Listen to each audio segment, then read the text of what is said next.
நமஸ்தே குட்டீஸ், நம்மளோட குட்டி ஹிந்தி லேர்னர் சேனலில் நம்ம கொஸ்டின் ஆன்சர்ஸ் ஃபார் பிகினர்ஸ் அப்படின்ட்டு பிளேலிஸ்ட்டில் வீடியோஸ் அப்லோட் பண்ணிகிட்ருக்கோம். இது வந்து 5th பிளேலிஸ்ட்டு. இதில் 7th வீடியோ இன்றைக்கி அப்லோட் பண்ண போகிறோம். இதில் என்னென்ன கொஸ்டின்ஸ் இருக்குது, எப்படிலாம் ஆன்சர் பண்ணலாம் அப்படிங்கிறத பாருங்கள். இந்த பிளேலிஸ்ட்டை பொறுத்த வரைக்கும் நீங்கள் ஃபஸ்ட்டில் இருந்து எல்லா வீடியோவும் வரிசையாக பார்த்துட்டு வந்தீங்கன்னா உங்களுக்கு யூஸ்ஃபுல்லாக இருக்குன்னா அதோட கண்டினியூவாக வந்துட்டுருக்கோம் அடுத்தடுத்த வீடியோ. ஸோ அந்த மாதிரி இதுக்கு முன்னாடி பார்க்கல அப்படின்னா அதையும் பாருங்கள். பார்த்துட்டு வந்தீங்கன்னா அது ஒரு கொஸ்டினும் அடுத்த கொஸ்டினுக்கு வந்து தொடர்ச்சியாக இருக்கும். ஸோ அந்த மாதிரி ட்ரை பண்ணுங்கள். இன்றைக்கி என்ன கொஸ்டின் இருக்குது அப்படின்னு பார்க்கலாம். ஓகே, இப்போ இன்னைக்கு கொஸ்டின் பாருங்கள். கியா பஸ் மே பீட் பகுத் ஹோகி? என்ன பஸ்ஸில் பீட் அப்படின்னா கும்பல், பகுத் ஹோகி அதிகமாக இருக்குமா? என்ன பஸ்ஸில் கும்பல் அதிகமாக இருக்குமா? இப்போ கேட்குற பஸ் வந்து ஒரு சில டைம் பார்த்தீங்கன்னா 1 மணி நேரத்துக்கு ஒரு பஸ் தாங்க வரும் அப்படின்னு சொல்கிறாங்கன்னு வச்சுங்க. அப்போ வந்து நம்ம என்ன நினைப்போம், அப்போ 1 மணி நேரத்துக்கு ஒரு பஸ் வரும்னா அப்போ கும்பலால் இருக்கும். அடிக்கடி வருது அப்படின்னா கும்பல் இல்லாமல் இருக்கும். இப்போ ரொம்ப நேரம் கழிச்சு தான் ஒரு பஸ் வரும் அப்படிங்கும்போது நம்ம கேட்போம் இல்லையா, என்ன பஸ்ஸில் கும்பல் அதிகமாக இருக்குமா அப்படின்னு கேட்போம். இல்லை ஏதாவது ஒரு விசேஷ நாள், இப்போ அந்த கோயிலில் இன்னைக்கு விசேஷமாச்சு, அப்போ இந்த பஸ்ஸில் கும்பல் இருக்குமா, கும்பல் அதிகமாக இருக்குமா, அந்த மாதிரிலாம் கேட்போம். கியா பஸ் மே பீட் பகுத் ஹோகி? என்ன பஸ்ஸில் கும்பல் அதிகமாக இருக்குமா? இப்போ ஆன்சர் பாருங்க. அப் நஹி, இப்போ இல்லை, இப்போ இருக்காது, அதாவது இப்போ கும்பல் இருக்காதுங்க, ஃப்ரீயாக தான் இருக்கும். பீக் ஹவர்மே, பீக் ஹவர் அப்படின்னா நம்ம அந்த மார்னிங் 10 o'clock வரைக்கும் பார்த்தீங்கன்னா பீக் ஹவர் 9:30 அந்த டைம் வரைக்கும் பார்த்தீங்கன்னா எல்லாம் ஆஃபீஸ் போகிறவங்க, ஸ்கூல் போகிறவங்க, காலேஜ் எல்லாமே போவாங்க. ஸோ பிஸியான டைம் அது, அதை தான் சொல்கிறாங்க. பீக் ஹவர்மே பீட் பகுத் ஹோகி, கும்பல் அதிகமாக இருக்கும்.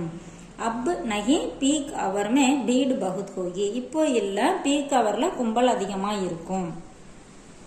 இப்போ ஆமாம், அது எப்பயாவது ஒரு டைம் வர பஸ் தானே, ஸோ கும்பலாக தான் இருக்கும் அப்படிங்கிற மாதிரி நம்ம ஆமாம் கும்பல் அதிகமாக இருக்கும் அப்படின்னு சொல்லணும்னா இப்போ இந்த அப் நஹி அதை தூக்கிட்டு ஆமாம் பீட் பகுத் ஹோகி, கும்பல் அதிகமாக இருக்கும், அந்த மாதிரி சொல்லலாம். இப்போ அடுத்த கொஸ்டின் பாருங்க. யஹாசே சத்ரம் பஸ் ஸ்டாண்ட் தக்கா பஸ் சுல்க் கித்னா ஹை? இங்கே இருந்து சத்ரம் பஸ் ஸ்டாண்டு தக்கா, சத்ரம் பஸ் ஸ்டாண்டு வரைக்குமான பஸ் சுல்க் அதாவது பஸ் கட்டணம் கித்னா ஹை எவ்வளவு? இப்போ இங்கேருந்து சத்திரம் பஸ் ஸ்டாண்டு போகிறதுக்கு எவ்வளோ ஆகுங்க அப்படின்னு நம்ம கேட்போம் இல்லையா, எவ்வளோ பஸ் கட்டணம், எவ்வளோ பஸ் டிக்கெட் எவ்வளோ அப்படிலாம் கேட்குறோம் இல்லையா, அதே தான். யஹாசே சத்திரம் பஸ் ஸ்டாண்ட் தக்கா பஸ் சுல்க் கித்னா ஹை. இப்போ இது இங்கேருந்து சென்ட்ரல் பஸ் ஸ்டாண்ட் வரைக்கும் டிக்கெட் எவ்வளோ அப்படின்னு கேட்கணும் வச்சுங்களேன். யஹாசே சென்ட்ரல் பஸ் ஸ்டாண்ட் தக்கா பஸ் சுல்க் கித்னா ஹை? இங்க இருந்து ரயில்வே ஸ்டேஷன், நம்ம ரயில்வே ஸ்டேஷன் போகணும் அப்படின்னு சொன்னா யஹாசே ரயில்வே ஸ்டேஷன் தக்கா பஸ் சுல்க் கித்னா ஹை? அதே மாதிரி இந்த சத்திரம் பஸ் ஸ்டாண்ட் தக்கா அப்படின்னு இருக்கு இல்லையா, இதை எடுத்துட்டு இந்த சத்திரம் பஸ் ஸ்டாண்ட் அப்படிங்கறத எடுத்துட்டு நம்ம எங்க போகணுமோ அதை அந்த இடத்துல ஆட் பண்ணி அப்படியே நம்ம கொஸ்டின் கிரியேட் பண்ணிக்கலாம். 10 rupiye ஹை, இங்க இருந்து சத்திரம் பஸ் ஸ்டாண்ட் போறதுக்கு வந்து எவ்வளோ டிக்கெட் சொல்கிறாங்க, 10 rupiye ஹை, 10 ரூபாய். இதையும் அதே மாதிரி நம்ம 20 rupiye ஹை, 20 rupees, எவ்வளோ டிக்கெட்டோ அந்த அமௌண்ட்டை இங்கே போட்டு சொல்லிக்கலாம். அடுத்த கொஸ்டின் பாருங்க. கியா யஹா டபுள் டக்கர் பஸ் சல்தி ஹை? என்ன இங்கே டபுள் டக்கர், நம்ம மாடி பஸ் அப்படின்னு சொல்லுவோம், கீழே ஒரு ரோ இருக்கும், மேலே ஒரு ரோ இருக்கும், டபுள் டக்கர் அப்படின்னு சொல்லுவோம் இல்லையா, மாடி பஸ் அப்படின்னு சொல்லுவோம். பஸ் சல்தி ஹை இங்கே போகுதா அப்படின்னு சொல்லி கேட்குறாங்க. கியா யஹா டபுள் டக்கர் பஸ் சல்தி ஹை?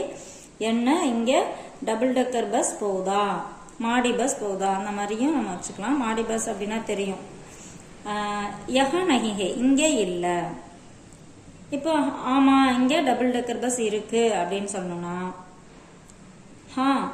யஹா டபுள் டக்கர் பஸ் சல்தி ஹை, ஆமா இங்கே டபுள் டக்கர் பஸ் போகுது.